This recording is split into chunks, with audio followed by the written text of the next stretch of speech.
BRUCAST is back, baby.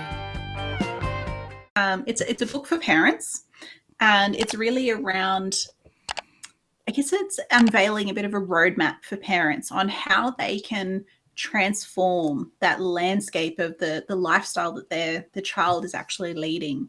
So being able to look at how can they bring more of that resiliency, how can they bring more authenticity, how can they bring more of that entrepreneurial spirit into their child's life so that they can help to start develop these skills in their kids. It's a bit of a roadmap for parents on how to do that with some practical tips and exercises and like that, go without technology one that's in here. Oh yeah, we need Yeah. we need that one. That's a challenge for people.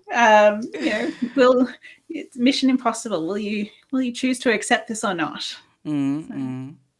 So you mentioned about those three pillars: so resilience, entrepreneurship, and authenticity.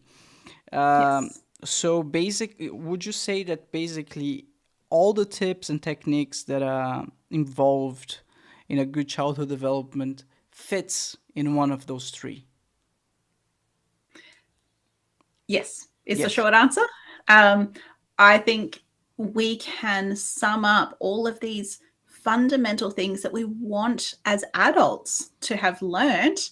We can actually break it all back to some of these real critical skills that will fall into one of these three pillars.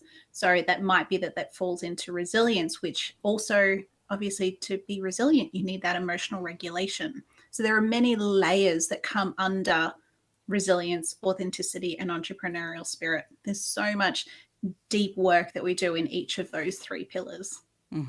Could you give us a little bit like some examples for each one? I think we already covered a couple, but could you like categorize where they belong? Yeah, of course. So for resilience, we've covered, emotional regulation as an example and coping strategies and various things there. For authenticity, it's being able to cultivate that self-trust. So being able to recognize and honor all of those feelings, be it good and bad, and being able to then bring that self-trust, that self-awareness to being able to show up in the world in a way that is aligned with themselves and their values. And that's probably one of the really challenging things for people to develop. And then we've got entrepreneurial spirit, which is that growth mindset. So, how are we perceiving failure? How are we looking to learn things? Do we believe so? A growth mindset versus a fixed mindset.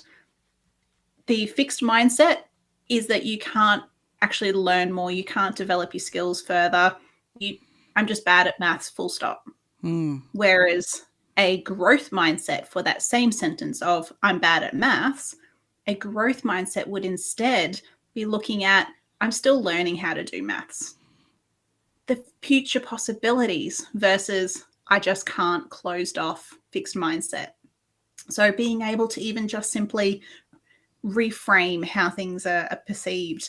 Entrepreneurial spirit and a lot of the work we do there is around mindset and being able to bring that mindset of growth, of perceiving failure as a learning opportunity, and just the next step towards that future success and towards that future innovation.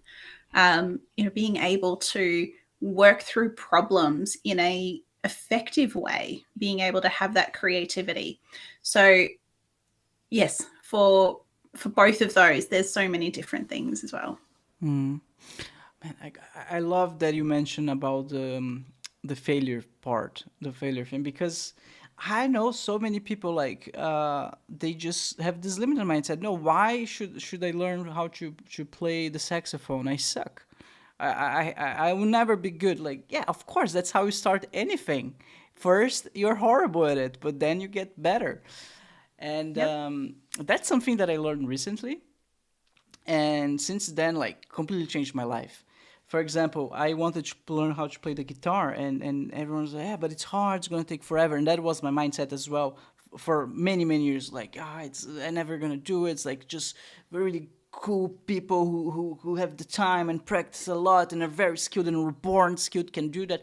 No, that's true. And like a friend told me, like it doesn't matter if you buy a guitar today, you're a guitarist, you're a guitar player. You're a guitar player. You're just a very bad one, but you are one. And the only way to improve is starting and like started being bad at it. And I think I'm repeating myself. You understand what I say, but it's like a mindset, like you said, and it needs to be learned. It's not automatically. Yeah, exactly.